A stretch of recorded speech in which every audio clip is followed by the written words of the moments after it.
Okay, it's growing a little bit dark, but I really want to do this. I'm going to college tomorrow, if it kills me. So, I want to test out my camcorder. As you probably don't know, I tried to order a SD card from CEX a few weeks ago, and what arrived was a micro SD card, which I've been using in this camcorder with a adapter. The problem with that is I believe the micro SD cards are a little slower, and a warning actually popped up when I had it on the highest quality. It would give me a warning saying this particular memory card might, or this particular setting might not be appropriate for this memory card. So I want to test it out on its highest settings. Or at least try to, with this new memory card which I bought today, which is a proper Class 10 memory card. It is now, although you hopefully can't really tell, kind of dusk. The street lights are on already, so yeah, bloody hell. I am at least doing this the right way up now. Anyway, pick up video for today. Inside here are 3 Winnie the Pooh books. That which I only really bought for completion. That I only bought for completion. And Winnie the Pooh and the House at Pooh Corner. I think I have the copy of that which was the family copy, but it's like falling apart, and I do like it rather a lot. This is actually a first edition of this.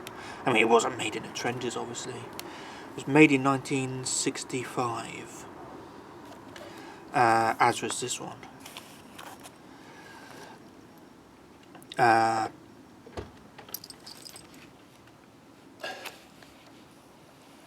Yeah, and they seem to be first editions of this, paperback version. This is a 1974 reprint. Unfortunately, it is slightly different. It's glossier. These were sold for about two and 6, whereas this was 20p. I don't know. I'm guessing these are slightly cheaper. I understand there was about 240 pennies to a pound, with this old money. So, don't quite know how that translates, but yeah, I've been reading the Winnie the Pooh one, and this book is the only book I've ever reread other than The Theory of Relativity. I like it very much.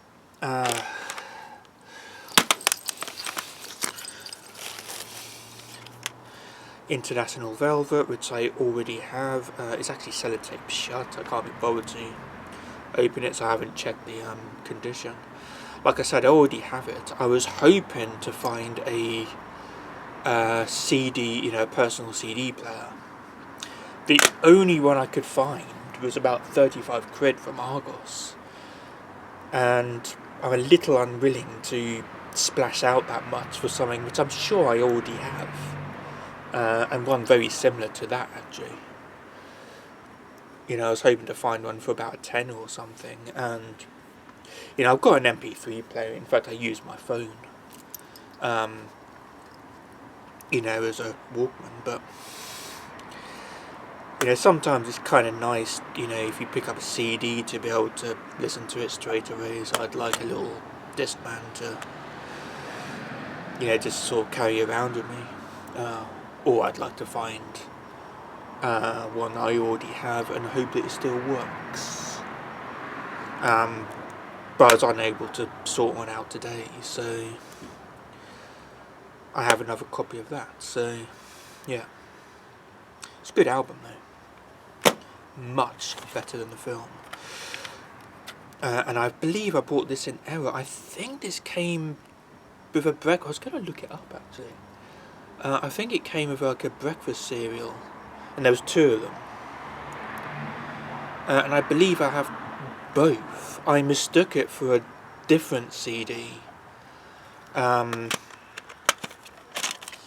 This is actually in immaculate condition. Well, immaculate enough.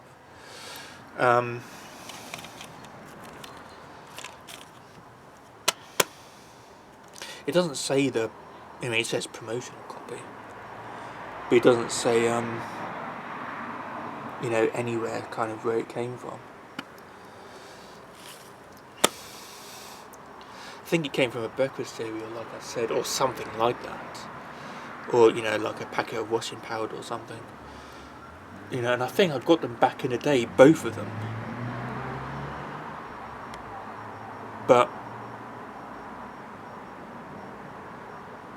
yeah, for some reason I only remember having the blue one, which is the first one, and I'm a bit confused, but they had both of them anyway.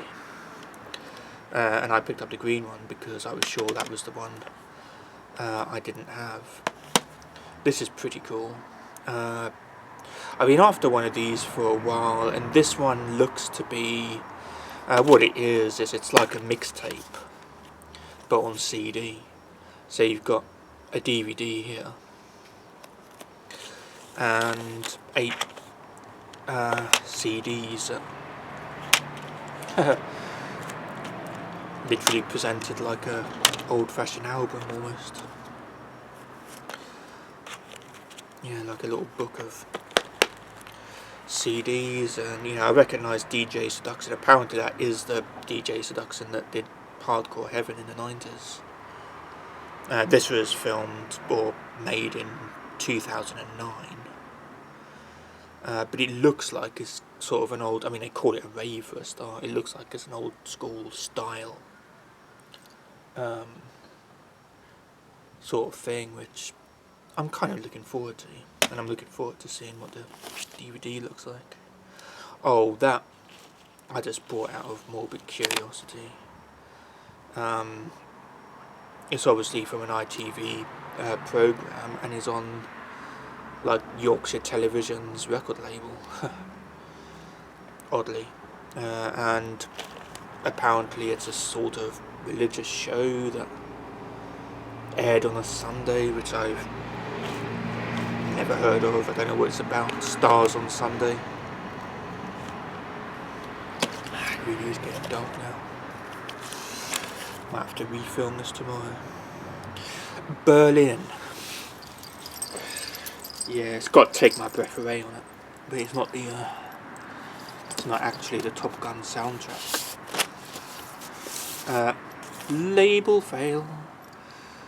There's absolutely nothing kind of on that label, and there's no label on that side whatsoever. So I'm not even sure if this is the right record, although I expect it is.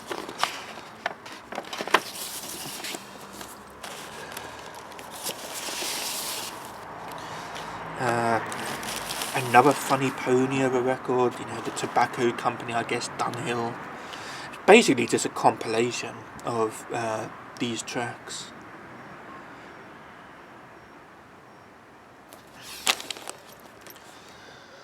It's a promotional, not for resale thing. I don't know if you have to send away for it or... I believe I already have this as an original copy, but I'm far too much of an arsehole to actually remember.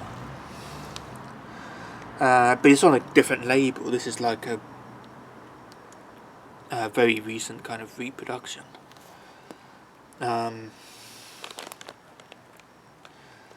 Much more recent, much more kind of modern looking.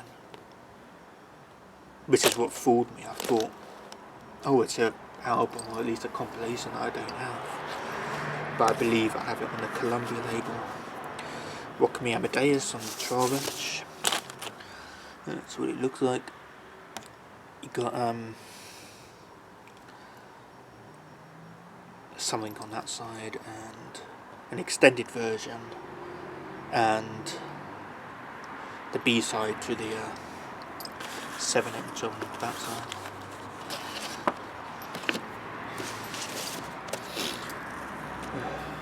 I hate the lights. Oh, I did get this. That's weird. I've actually got this. Yeah, that is so weird. I've actually got this. I think, but I don't know where, and I really felt like hearing it again. So I thought, yeah, I can get it and either. Well, I'll probably give it away. Interesting. I wonder if that's an actual signature. Damn it. It's in place, isn't it? This comes with a free 12-inch single. There's actually 2 records in here.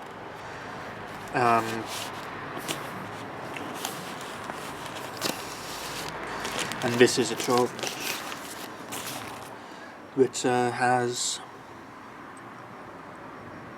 Undercover Lover. You got the beat and 2 remixes of It Should Have Been Me, which is the first track on the album.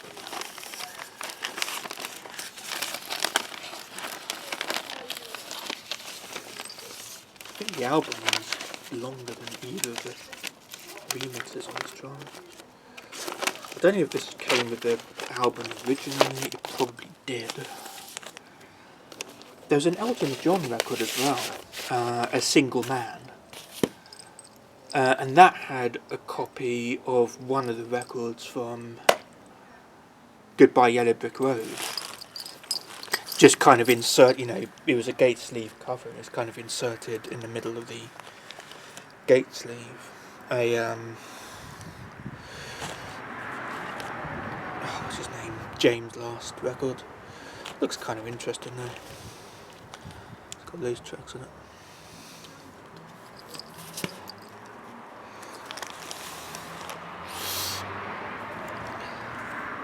And Elkie Brooks.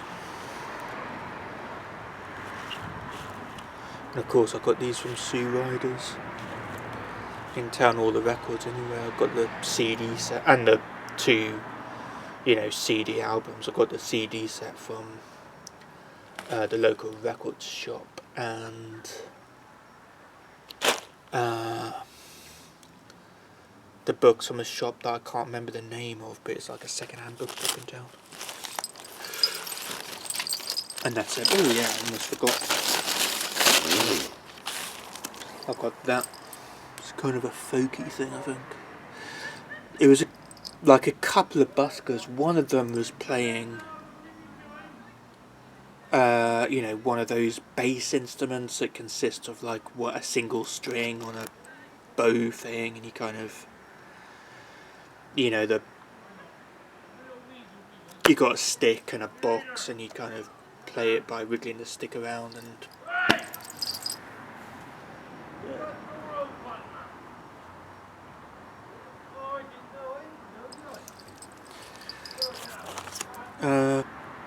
Anyway, that was only £3. And I kind of liked what they were playing, so I waited until they finished and bought that for them. Apparently that was the last one as well. There was only one.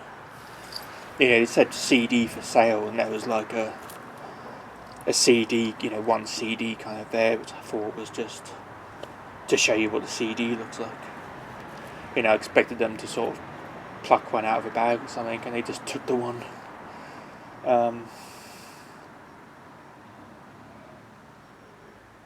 Those are very nice people, though. So yeah, it is now pitch black. So I'm gonna see how this turns out.